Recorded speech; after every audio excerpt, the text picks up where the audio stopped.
আমরা দীর্ঘদিন ধরে মৌমাছির চাষ শুরু করছি।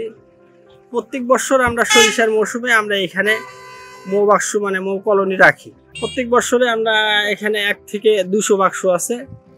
আমরা প্রতি সপ্তাহে মধু বের করি। সপ্তাহে পর পরে 20 থেকে 22 মণ মধু বের হয়। আমরা আশা করব সরকারের কাছে যে আমাদের মধু, বাংলাদেশের মধু যেন বাইরে রপ্তানি করতে পারি, আরো ন্যায্য মূল্য পাই আমরা।